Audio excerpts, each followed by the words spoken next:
It was the winter of 1983, when the wind over the Afghan mountains began to howl like a living thing. Snow gathered over the ridgelines in waves, swallowing the rocky peaks and muffling every sound except for the endless hum of the storm. In that frozen silence, 5 men from the 7th Reconnaissance Patrol trudged through the highlands near the Kunar Valley, an area so remote it felt forgotten even by war. The air smelled of gunpowder, sweat, and something else, something older.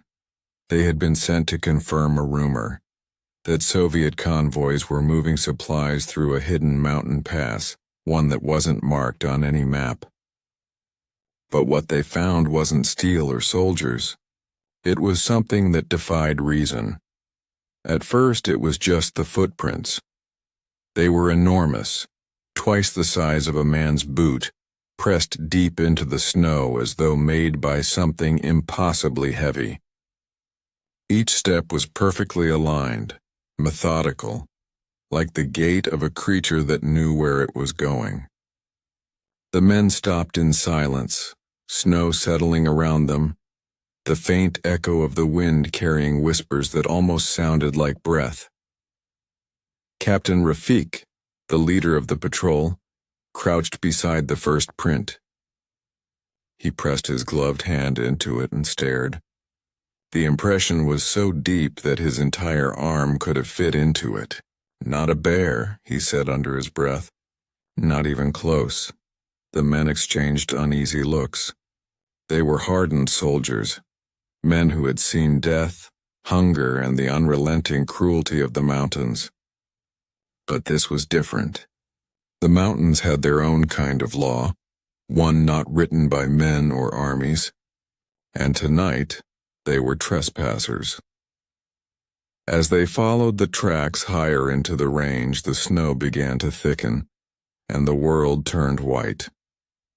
The radio crackled occasionally with static, but every time Rafiq tried to call headquarters, the line cut out. Just a soft hiss, like someone breathing too close to the receiver. "Maybe it's the weather," said Karim, the youngest of them, trying to sound calm, but his voice trembled, betraying the truth.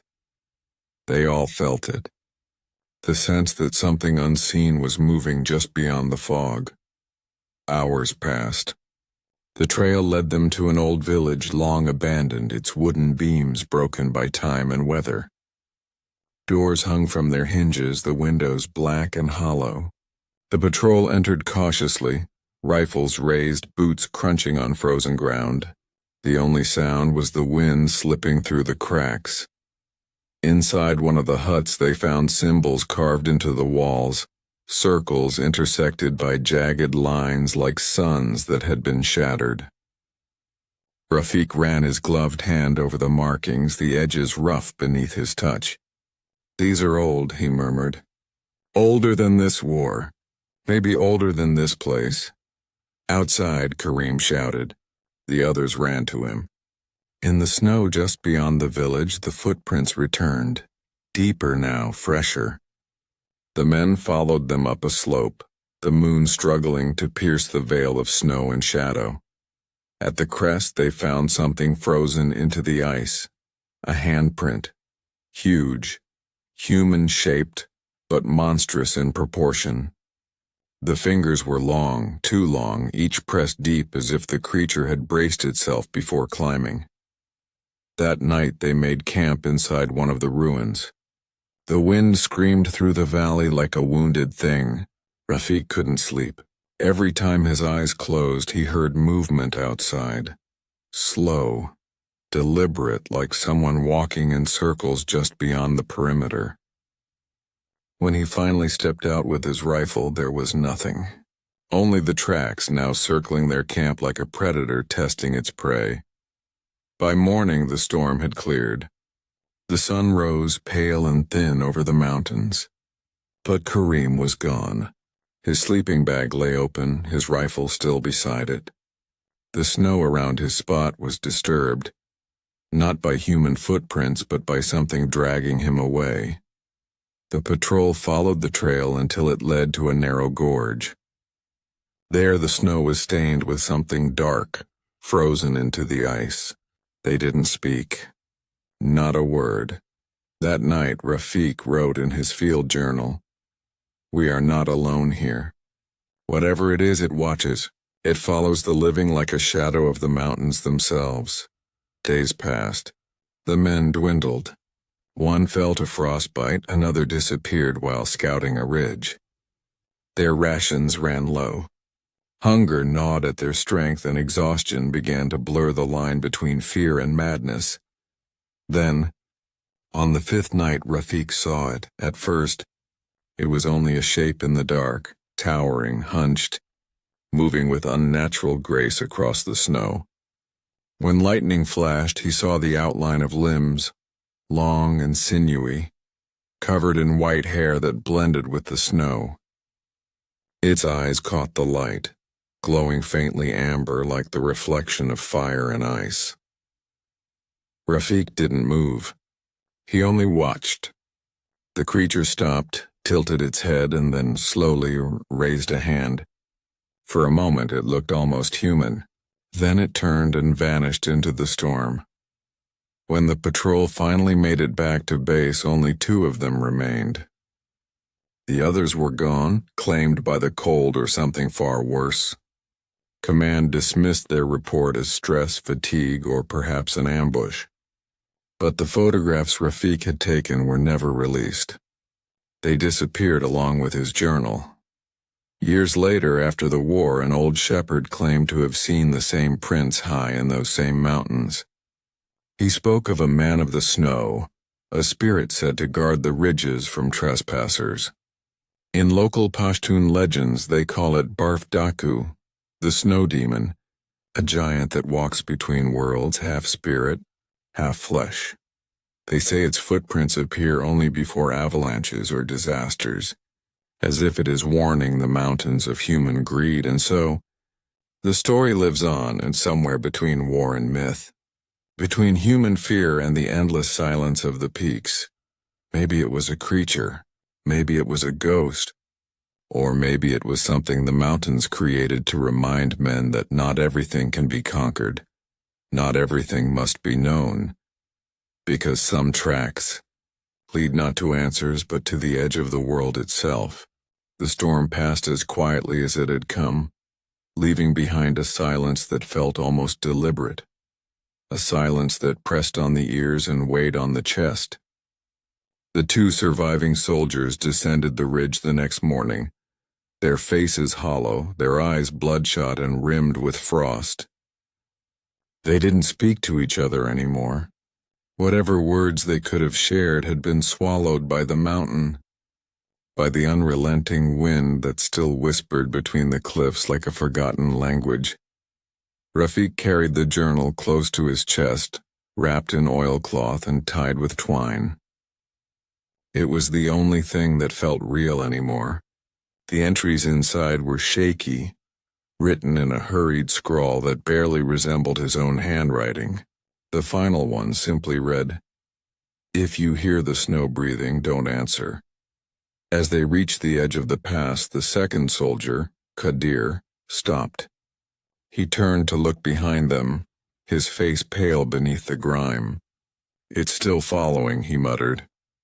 Rafiq wanted to deny it, to say it was paranoia, exhaustion, trauma. But he knew. He'd felt it too, that pull. That sense of being watched by something too large to see. Something that moved when they moved, stopped when they stopped. They pressed on. By nightfall, they reached the outskirts of a small outpost manned by a handful of local fighters. When the sentries saw them, they stepped back, eyes wide. The 2 men were frostbitten, their uniforms shredded by ice and stone. But what made the sentries whisper was not their condition. It was the marks on their clothes. Long slashes down the fabric as though raked by claws, or by fingers that were never meant to be human. The medic who examined them found no animal tracks near the outpost, no signs of an ambush, no logical explanation. He recorded the event as severe exposure-induced hallucination. Rafiq didn't argue. He didn't care what they believed. He only knew one thing. The mountain had spared him, but not out of mercy. Months later, Rafiq returned home to the lowlands. He was thinner, quieter. His wife said he no longer slept through the night. Sometimes she would wake to find him standing by the window, staring toward the horizon, his breath fogging the glass. When she asked what he was looking at, he'd only say, "It's watching." The war dragged on, indifferent to the secrets buried beneath its soil. Yet among the villages along the Kunar Ridge, stories began to spread, of strange tracks found near the riverbeds, of herders vanishing during snowstorms, of a shape glimpsed moving along the cliffs at twilight. Some said it was a curse born from all the blood spilled in those mountains. Others claimed it was an ancient guardian awakened by the noise of men and their machines. A few years after the conflict ended, an anthropologist named Dr. Layla Ansari traveled through the region collecting folklore. She interviewed old shepherds, traders, and former soldiers. When she asked about the snow demon, the Barf Daku, most villagers crossed themselves or spat into the fire. One old man, blind in one eye, told her quietly, "It's not a demon. It's a memory. The mountain remembers who takes and who leaves." Dr. Ansari's notes described a chilling consistency among the stories.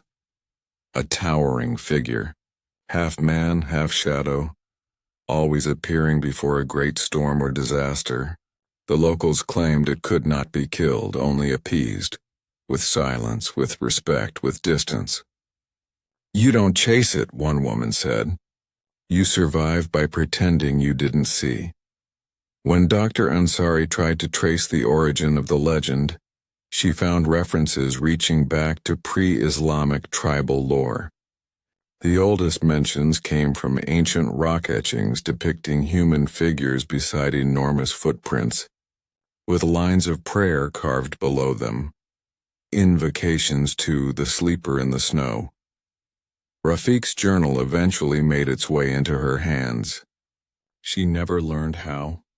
The last pages, smeared with ink and blood, describe the creature in fragments, not as a beast but as something beyond comprehension. "It does not hunt for food," one passage read. "It hunts for remembrance. We have disturbed its sleep." Dr. Ansari published her findings in a short ethnographic report that was dismissed by her peers as superstition and trauma-induced folklore. But the photographs she attached, grainy black and white images of the prints stretching across the snow, impossibly deep, drew quiet fascination from those who saw them. Years turned into decades. The war ended, new conflicts began, and the world forgot about the patrol that vanished in the mountains. But among locals, the story never died. They still say that when the snow falls too quickly and too heavy for reason, you can see the tracks appear before dawn, perfectly shaped, evenly spaced, as if made by something walking just beneath the surface of the world. And sometimes, if you listen long enough, you can hear it breathe. Not like wind. Not like a man, but something vast, slow, eternal. A reminder that even in the age of satellites and maps, there are still places that do not belong to us. Places that will never explain themselves. Maybe the footprints were real. Maybe they were the hallucination of starving men on the edge of death. But the question remains, what if for a moment the mountain let them see what it truly holds? What if the myth was only a language too old for us to understand? They say when you find footprints too large to belong to any man, you're not meant to follow them, you're meant to turn back. Because some paths lead you not into the wilderness, but into the memory of the earth itself.